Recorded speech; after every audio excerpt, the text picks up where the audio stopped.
सुषमा बड़ी साधारण सी लड़की थी। बदसूरत तो नहीं कहेंगे, पर सुंदरता के भी कोई विशेष चिन्ह नहीं थे उसमें। चपटी और आगे से फैली नासिका ने चेहरे को थोड़ा और बिगाड़ दिया था। अचानक ही एक दिन बड़े और अच्छे परिवार से रिश्ता आया। सब हैरान थे। चट मंगनी और पट ब्याह हो गया। बारात और दूल्हे को देख सुषमा की सखियां, रिश्तेदार और मोहल्ला रश्क से बोल उठा, सब इतना अच्छा है तो क्या हुआ, लड़का तो बेरोजगार ही है ना। ससुराल पहुंचकर सुषमा भी वहां की रौनक देख बौरा गई। उसे अपने सौभाग्य पर विश्वास ही नहीं हो रहा था। पति भी उसके पीछे दीवाना हुआ उसके चारों ओर लट्टू की तरह घूमता रहता। कभी बाजार घुमाता, कभी सिनेमा दिखलाता। सास नबेली बहू कहकर उसे कुछ काम करने नहीं देती थी। देवर और जेठ भी लाड बरसाते। उसे लगता यह सब सपना तो नहीं है। हाँ, 2 पुत्रियों की माता उसकी जेठानी जरूर थोड़ी उखड़ी उखड़ी रहती, पर वह रसोई और बेटियों में ही ज़्यादा उलझी रहती। कभी उनकी दोनों प्यारी प्यारी बेटियां छोटी माँ करती हुई उसके पास पहुंच जाती। ऐसे में एक दिन जेठानी भी उनके पीछे पीछे उसके कमरे में आ गई। कुछ अजीब सी दृष्टि से उसे देखते हुए बोल पड़ी, क्यों जी, दिन भर कमरे में जी नहीं घबराता? जानती हो, वह कुछ कहना चाह रही थी। अभी जेठानी की बात अधूरी ही थी, तभी उसकी सास कमरे में पहुंच गई। बड़ी नाराजगी से बड़ी बहू से कहने लगी, सुषमा को परेशान ना करो, नई बहू है, हाथों की मेहंदी भी नहीं छूटी है। घर के काम मैं इससे 1.25 महीने तक नहीं करवाऊंगी। यह तुम्हारे जैसे बड़े घर की नहीं है, पर मुन्ना की पसंद की है। सुषमा का दिल सास का बड़प्पन देखकर भर आया। फिर एक दिन उसकी सास ने कहा, बहू, हमें पोता का मुंह कब दिखाओगी? बहू, अब देर मत करो, जल्दी से खुशखबरी सुना ही दो। सुषमा शर्मा करके अपने कमरे में चली गई। शर्म से लाल चेहरा देखकर उसके पति ने कहा, क्या हुआ, इतना शर्मा रही हो? तो सुषमा ने बताया कि सासू माँ ने क्या कहा था। उसके पति ने कहा, सच ही तो कह रही हैं माँ जी, अब हमें आगे सोचना चाहिए, बेबी प्लानिंग शुरू करनी चाहिए हमें। सुषमा ने हाँ में सिर हिला दिया। लगभग 2 महीने बाद सुषमा प्रेग्नेंट हो गई। घर में खुशियों की लहर दौड़ गई। सुषमा की सास और उसके पति थोड़ा नाखुश लग रहे थे। सुषमा को यह बात समझ नहीं आ रही थी कि जो लोग बच्चे के लिए इतने उतावले थे, उनका चेहरा क्यों उतरा हुआ है। समस्या है क्या? सुषमा की सास और उसके पति कमरे में धीरे धीरे कुछ बात कर रहे थे। गेट बंद था। सुषमा को साफ सुनाई नहीं दे रहा था, परंतु ऐसा लग रहा था कि बच्चे के बारे में ही बात हो रही थी, पर सब कुछ समझ में नहीं आ रहा था। उसने अपने पति से पूछा कि आखिर बात क्या है? हमारा बच्चा आने वाला है, हम तो खुश होना चाहिए, आप थोड़ा अपसेट लग रहे हैं। तो उसने कहा, नहीं नहीं, ऐसी कोई बात नहीं है, तुम टेंशन मत लो, आराम करो और अपनी सेहत का ख्याल रखो। सुषमा बोली, ठीक है। जब प्रेगनेंसी को 3 महीना हो गया, एक दिन उसकी सास ने कहा, बहू, हमें डॉक्टर के पास चलना चाहिए चेकअप करने के लिए। सुषमा बोली, माँ जी, सब कुछ ठीक है, प्रेगनेंसी में बार बार चेकअप भी नहीं कराना चाहिए। डॉक्टर ने बोला है कि अभी सब कुछ ठीक है, मैं मल्टीविटामिन से ले रही हूँ। सास ने कहा, बहू, हमें तुमसे ज़्यादा एक्सपीरियंस है, हमें डॉक्टर के पास चलना चाहिए चेकअप के लिए, हम पर विश्वास रखो, हम तुम्हारे भले के लिए ही कह रहे हैं। सुषमा भी फिर हॉस्पिटल जाने के लिए तैयार हो गई। अल्ट्रासाउंड हुआ और रिपोर्ट बिल्कुल ठीक थी। सुषमा और उसकी सास घर आ गए। 2 दिन बाद अचानक सुषमा को ब्लीडिंग स्टार्ट हो गई। उसका बच्चा खराब हो चुका था वह फिर से डॉक्टर के पास गई। डॉक्टर ने कहा, हम कुछ नहीं कह सकते कि आखिर आपको कैसे हो गया यह सब। रिपोर्ट तो बिल्कुल नॉर्मल थी। सुषमा को भी कुछ समझ नहीं आ रहा था, परंतु उस समय में उसकी सास और उसके पति ने उसकी बहुत सेवा की और उस गम से निकालने के लिए उसके साथ लगे रहे। कुछ महीने बाद सुषमा सामान्य होने लगी थी। उससे अपने बच्चे के खोने का गम तो था ही, परंतु सासू माँ और उसके पति ने उसे विश्वास दिलाया कि वह दोबारा जल्दी ही प्रेग्नेंट होगी और एक स्वस्थ बच्चे को जन्म देगी। और कुछ ऐसा ही हुआ। कुछ समय बाद सुषमा दोबारा प्रेग्नेंट हुई। कुछ महीने बाद सुषमा दोबारा प्रेग्नेंट हुई। इस बार सुषमा पहले से ज़्यादा होशियार थी। डॉक्टर ने भी बताया था कि उसे अपना बहुत ख्याल रखना होगा, क्योंकि उसका पहला बच्चा खराब हो चुका था। इसलिए प्रेगनेंसी में कोई दिक्कत नहीं होनी चाहिए। उसे बहुत सावधानी बरतनी चाहिए। धीरे धीरे प्रेगनेंसी को 3 महीने हो चुके थे। एक दिन उसके पति ने कहा, सुषमा, हमें डॉक्टर के पास चलना चाहिए। पिछली बार पता नहीं किस कारण से हमारा बच्चा नहीं रहा था दुनिया में। इस बार हमें कोई गलती नहीं करनी चाहिए। टाइम टू टाइम हमें डॉक्टर से सलाह लेनी ही चाहिए। क्यों ना हम डॉक्टर के पास चलें और चेकअप करवा लें। सुषमा बोली, नहीं, अभी तो सब कुछ ठीक है। तो उसके पति ने कहा, नहीं सुषमा, हमें चलना चाहिए, तुम जिद मत करो। तो सुषमा रेडी हो गई, हॉस्पिटल गई और चेकअप करवाया। बच्चा बिल्कुल स्वस्थ था। खुशी खुशी दोनों लोग घर लौट आए। कुछ दिनों बाद सीढ़ियों से उतरते टाइम अचानक पैर फिसल गया सुषमा का और वह नीचे गिर गई। उसे काफ़ी चोट आई। जब वह हॉस्पिटल पहुंची तो पता चला कि उसका बच्चा नहीं रहा। सुषमा अब टूट चुकी थी। उसे समझ में नहीं आ रहा था कि उसके साथ क्या हो रहा था। इस बार भी उसकी सासू माँ और उसके पति ने उसकी बहुत देखभाल करी। उसे अपने भाग्य पर नाज था। धीरे धीरे वक्त बीत रहा था। उसे तो अब ऐसा लग रहा था कि शायद खुशी उसके नसीब में ही नहीं है। वह अंदर ही अंदर टूट चुकी थी। एक दिन उसने अपनी सासू माँ को फ़ोन पर किसी से बात करते हुए सुना। वह बहुत धीरे धीरे बात कर रही थी। वह फ़ोन पर किसी डॉक्टर से बात कर रही थी। उसकी सासू माँ कह रही थी कि अभी तो कोई गुड न्यूज़ नहीं है। डॉक्टर साहिबा, क्या करूं? मेरी बहू तो है ही अपशगुनी। 2 बार कोख में बेटी लेकर आई। बड़ी बहू के टाइम पर तो हम नहीं कर पाए थे यह सब, और मेरा बेटा 2 बेटियों के बोझ तले दबा हुआ है। पर इस बार डॉक्टर साहिबा, धन्य हो आपका, नहीं तो 2 बेटियों का बोझ मेरा बेटा और हम लोग कैसे सहते। अच्छा हुआ हमने उसकी बेटियों को कोख में ही मरवा दिया। यह सब बात सुनकर सुषमा स्तब्ध रह गई। हाथ पैर अब सब सुन्न हो चुके थे। उसे अपने कानों पर विश्वास ही नहीं हो रहा था कि वह जो सुन रही है वह सच है। उसके घर वालों ने, उसकी सासू माँ ने उसके साथ यह सब किया। पर उसने अपने सासू माँ से कुछ नहीं कहा। शाम को जब उसका पति ऑफिस से घर आया तब उसने उसे सारी बात बताई जो उसकी सासू माँ ने फ़ोन पर डॉक्टर साहिबा से बातें करी थी। उसके पति ने कहा, हाँ, यह सब सच है और मुझे यह बात पहले से ही मालूम थी। हमें नहीं चाहिए बेटी, हमें तो बेटा चाहिए। मैंने और मेरी माँ ने मिलकर यह सब किया।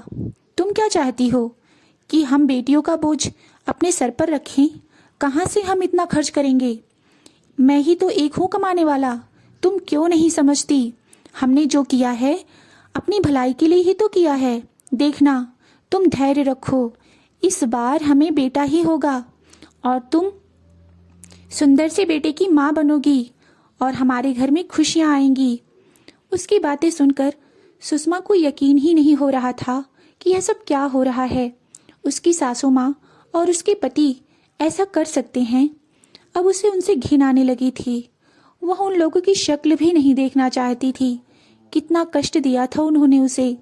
उसकी ममता का हनन किया था उन लोगों ने। 2 बार उसकी कोख उजाड़ी थी। उसके ऊपर तो जैसे पहाड़ टूट चुका था यह सब जानकर। अब वह क्या करे? उसे कुछ समझ नहीं आ रहा था। क्या लोग ऐसा भी कर सकते हैं? वह समझ नहीं पा रही थी बेटियों से इतनी नफरत आखिर क्यों। आखिर वह भी तो एक बेटी थी ना, जिसे बहू बनाकर उस घर में लाया गया था। और उसकी सासू माँ भी तो एक बेटी थी। फिर बेटियों से इतनी नफरत क्यों कि उसका जन्म ही ना होने दें। फैसला लेना कठिन था, लेकिन सुषमा ने तय कर लिया कि वह इन लोगों के साथ नहीं रह सकती। उसने अपना सामान पैक करा और अपने पापा के घर जाने के लिए तैयार होने लगी। तभी उसकी सासू माँ ने कहा, हमने तेरी शान शौक में तेरे लिए क्या कुछ नहीं करा। बेटी बनाकर रखा तुझे अपने घर में, सारी सुख सुविधाएं मिली तुझे यहाँ पर। हमने तुझसे कोई काम नहीं कराया, महारानी बनाकर रखा तुझे। लेकिन जब तू है ही अपशगुनी तो हम क्या करें। अरे तू तो एक बेटे को भी जन्म नहीं दे पाई, दो दो बार बेटियां तेरी कोख में आई, तो हमारी क्या गलती। हमें तो मजबूरी में यह सब करना पड़ा, क्यों नहीं समझती तू। सुषमा की आंखों के आगे अंधेरा छाने लगा, जैसे चक्कर खाकर गिर जाएगी। तभी ना जाने कहां से आकर जेठानी ने उसे सहारा दिया, उसे बगल के कमरे में खींच कर ले गई। उसके बाद उसकी जेठानी ने जो बताया वह सुनकर उसके पैरों तले की जमीन ही खिसक गई। उसने बताया कि उसके पति की पहले एक शादी और भी हो चुकी है और बार बार गर्भपात करवाने से उसकी पहली पत्नी मर गई थी। उसके बाद उसकी शादी तुमसे हुई। सुषमा यह सब सुनकर अवाक रह गई और जेठानी बोली, सुषमा मेरे साथ यह सब नहीं कर सके क्योंकि मेरे पति ने साथ नहीं दिया इन लोगों का। सास जलती नजरों से उसे देखकर बुदबुदा उठी। भाग्यहीन, मनहूस, उससे लाड़ करने वाला ससुराल और उसे प्यार से पान के पत्ते जैसा फेरने वाली सास पल भर में बदल गए। सास हर समय कुछ न कुछ उलाहना देती रहती। वह कह रही थी कि मैंने तो सोचा था कि तू बेटा को जन्म देगी, इसलिए तुझ जैसी साधारण लड़की को अपने घर बहू बनाकर लाई थी। सुषमा यह सब बर्दाश्त नहीं कर सकती थी। वह अपने मायके चली गई।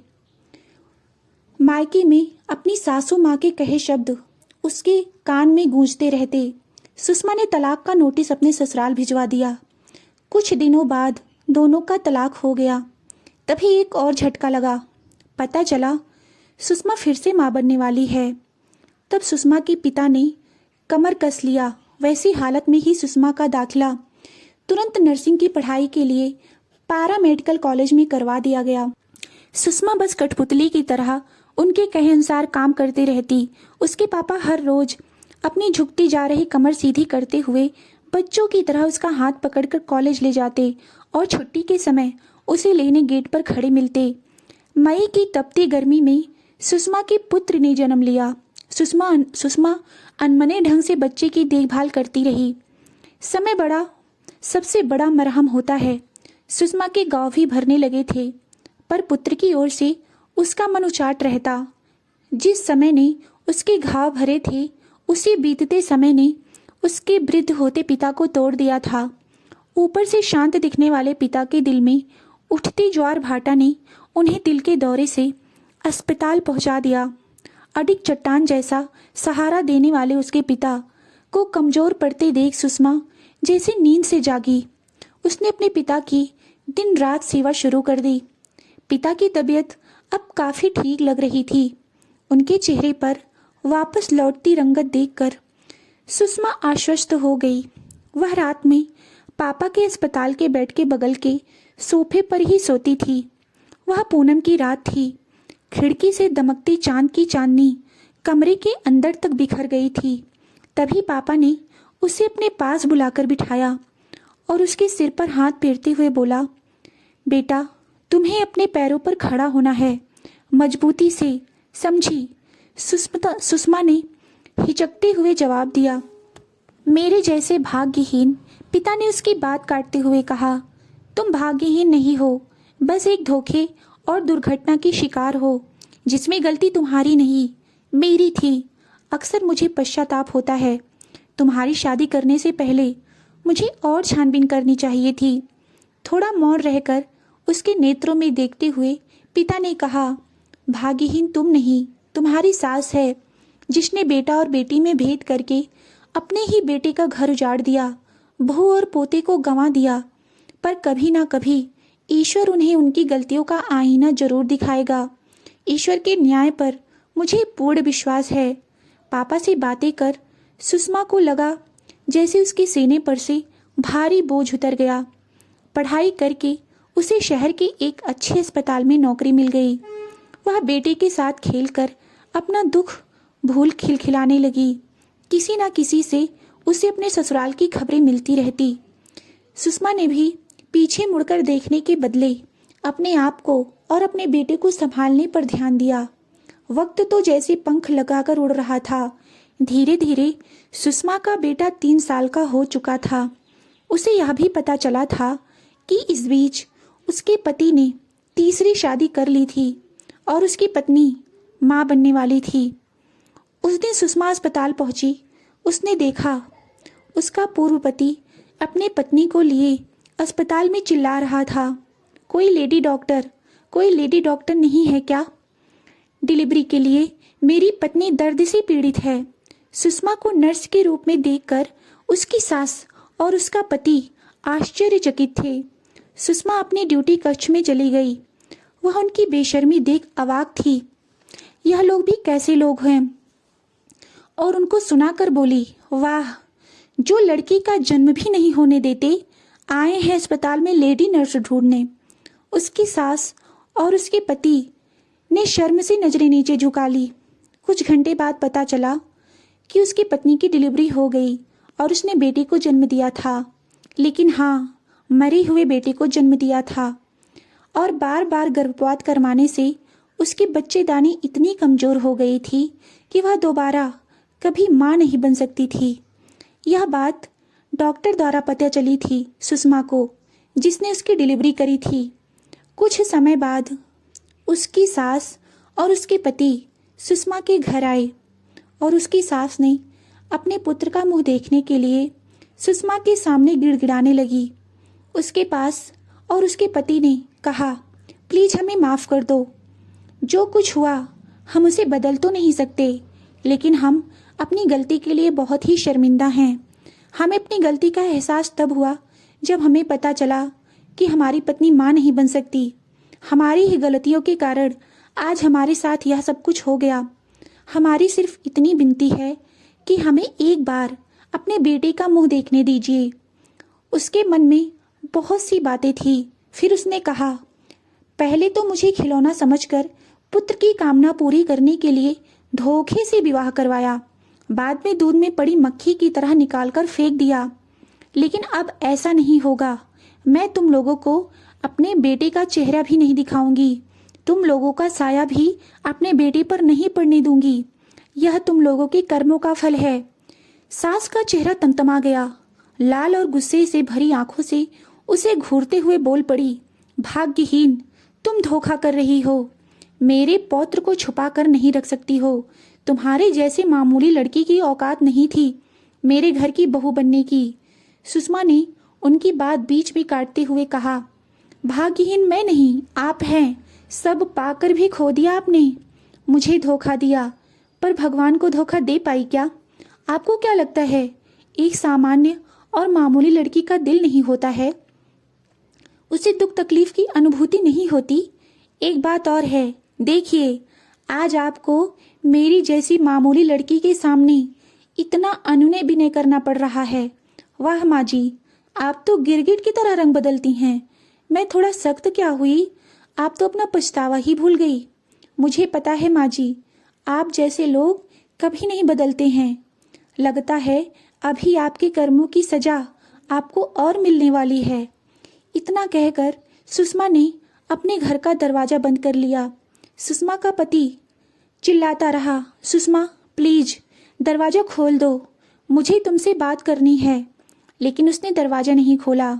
उसकी सास ने बोला, बेटा चल, मैं तेरा चौथा विवाह करवाऊंगी। बेटे ने कहा, नहीं मम्मी जी, मैं अब कोई और विवाह नहीं करूंगा। आपको जो करना था आप कर चुकी मेरे साथ।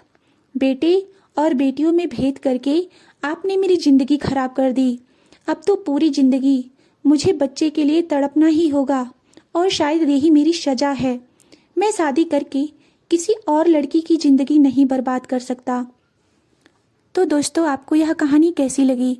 कहानी अच्छी लगी हो तो वीडियो को लाइक और चैनल को सब्सक्राइब अवश्य करें। वीडियो को अंत तक देखने के लिए बहुत बहुत धन्यवाद।